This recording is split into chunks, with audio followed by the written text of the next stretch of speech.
Hey everybody, how's it? Aloha. Okay, I'm back with more Nightwish. Boy, some stuff has happened since the last time I did Nightwish. Apparently the bass player Marco has exited the band, and I actually read his reasons why and everything. And of course, this channel's not about that, so I'm not going to go there. But it is an unfortunate thing that actually echoes through many stories of many, legendary bands. And when members leave, it's a little bit of shock. It's a little bit of a hole in your soundtrack of life, especially when you get used to those members in the band and the arrangements and how they contributed. But all that notwithstanding, a very powerful track I'm going to be covering here. Wish I Had an Angel, with one of the singers, Tarja Turunen. I think I did the last one. Also had her highlighted. I also noticed that when I was looking up the song to review, because now I've been doing it more on Spotify, that obviously when you have a change in band members and stuff, but the songs, the discography moves on and goes on and on and on, that there was a performance of this song also with Floor Jansen that was live, but I wanted to dive into the original track.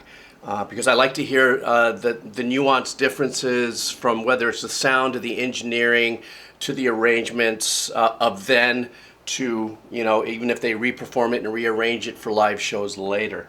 So all that being said, I want to thank all of you for your support. Nightwish Army folks, thank you so much for your kind patience and any mistakes that I may pronounce names and stuff like that. Thank you so much ahead of time for sharing with me your thoughts about maybe Marco leaving, as well as this song. I always learn more with the short little tidbits from the comments normally than I do if I try to search it out, because I don't know what to search out until I find out something that you guys have actually said. Thank you so much for your support. For those of you who know, anytime I do these videos, it does not support the channel. So if you want to buy me a cup of coffee, the link will be down below. It also helps when I do with the kids.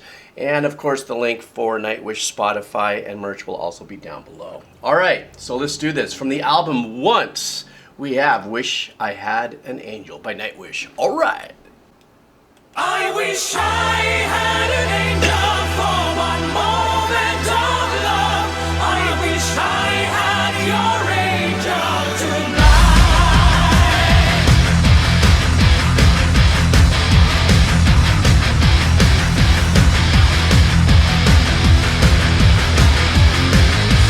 Deep into a dying day,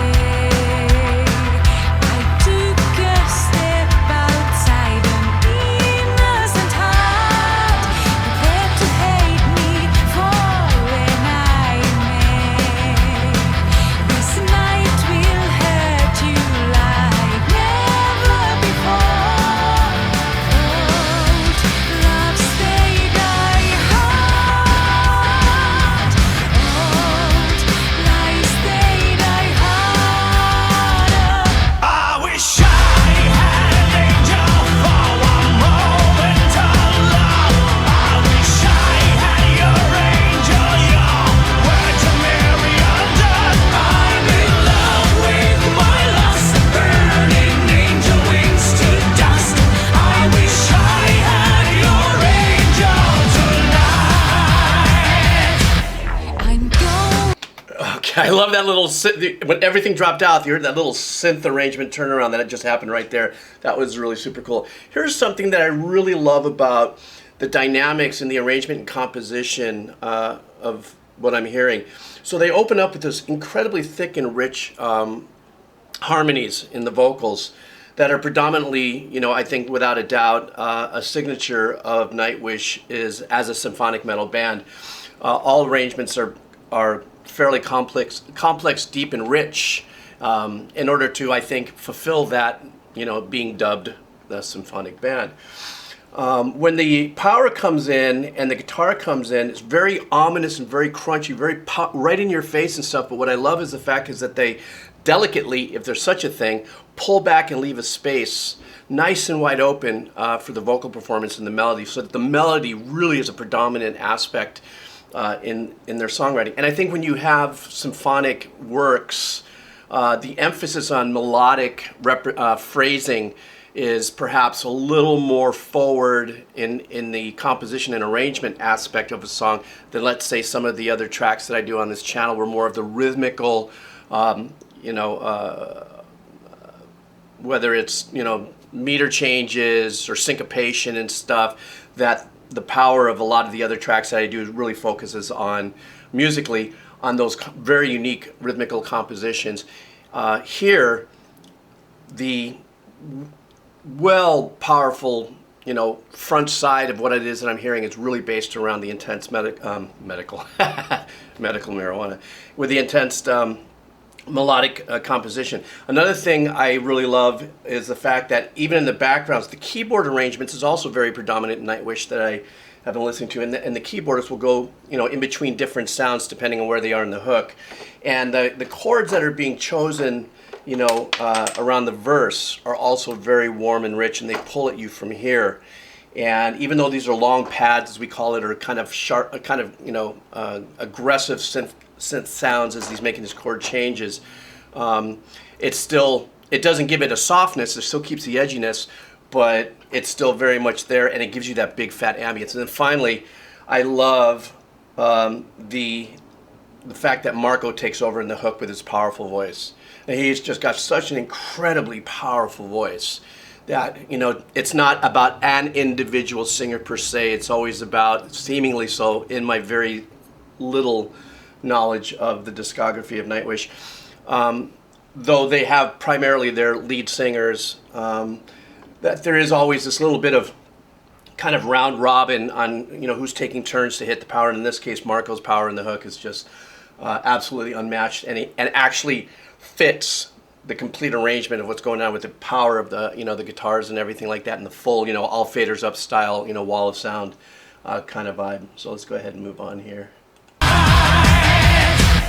I'm going down so frail and crude. Drunken disguise changes all the rules. Old love stayed I hard. Old lies stayed I hard. I wish I had an angel for one moment of love. I wish I had your angel, your words are very undone. I'm in love with my lost, burning angel wings to dust. I wish I had your angel tonight.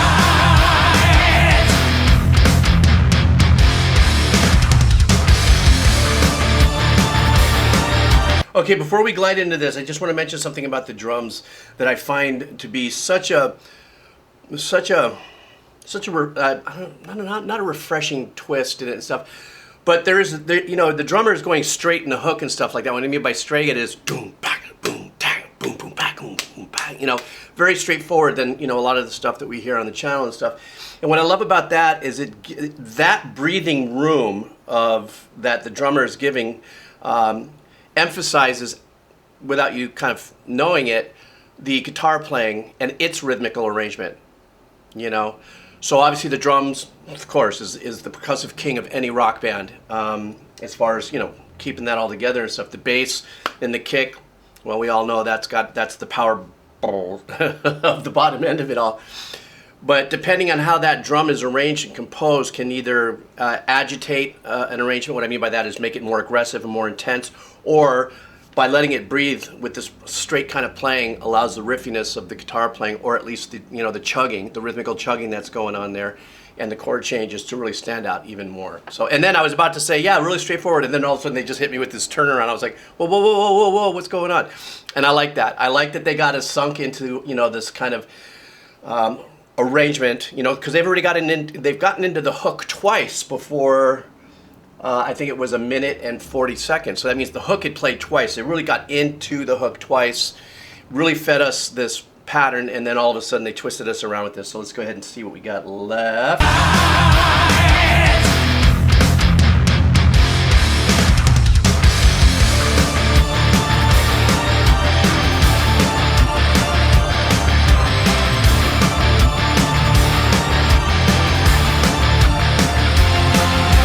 Let's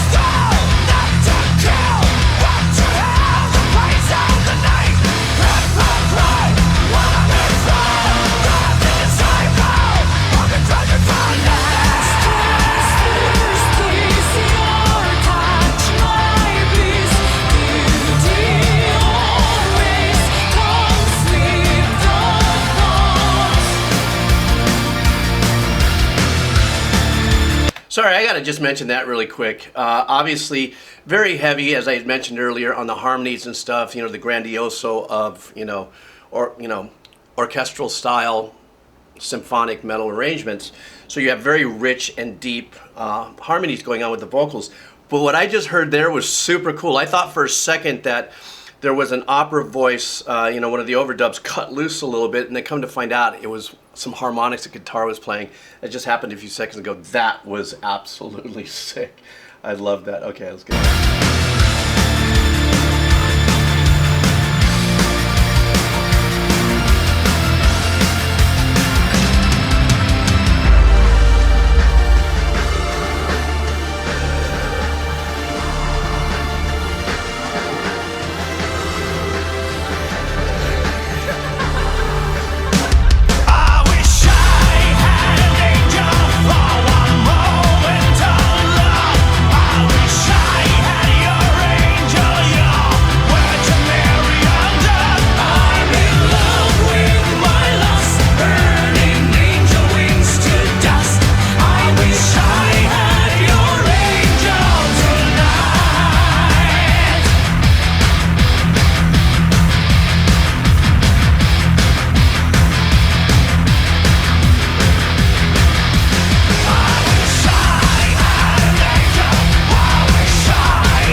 You know what was really something that came to mind when I was listening to this was the fact that I think most of the Nightwish reactions that I've done here have been from live performances.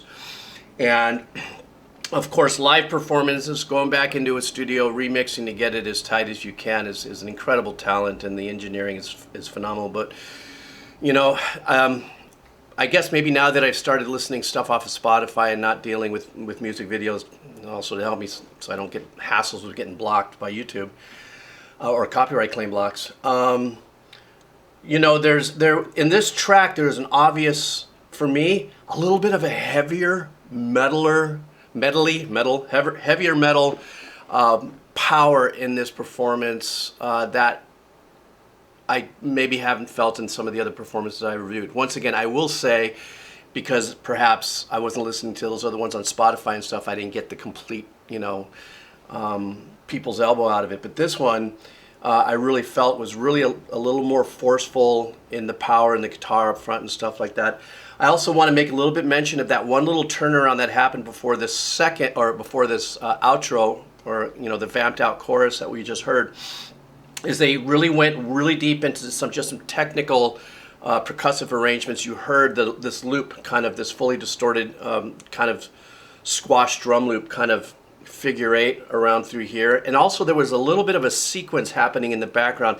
If you listen through that last minute, listen at a very high, let's just say these kind of steel tight little bells that were going on that were like it sounded like that, but they're in the back there, and that's the joy for me when I listen to bands like this that are so intricate and stuff and have so many layers in their composition, is that there's a lot of stuff that's happening there that in general most people aren't going to pull out. And if you were to see the mixing console, you'd see how many things are actually really going on in the back, but where they're placed is so important. A really great example is the difference between a lead vocalist, let's just say in certain types of productions where the background vocals being very thick and rich might feather off into the mix, hard left, hard right and stuff, kind of choral. And then on the other hand, let's just say pop music style background vocals, an engineering technique is to make them hard left and right and as equal as the lead vocalist, and that's usually because of that technique of going so hard, so left and right, and bringing it up. That there's still that pocket there. But I love the arrangements on this. I love the keyboard arrangements and the richness and the thickness and the depth of the harmonies that are written for the vocals and everything. But I'm just gonna close up by leaning back into it that this was probably, out of tons of songs I have yet to check out, probably one of the heaviest, hardest hitting tracks that I've heard thus far. I've only listened to 3 or 4 songs, so God knows I've got miles long. Anyhow, thanks for hanging out. If you're still here, type in Nightwish for the win.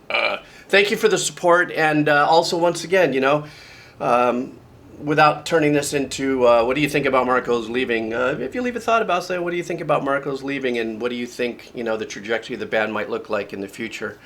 And you know, because well, I've gone through a few band shifts in my life, watching people change and stuff, and sometimes you do get a little like, what's gonna, and you get surprised or whatever. So anyhow, so you guys have a great day, and I think I'm gonna go out and check the surf now. So, all right.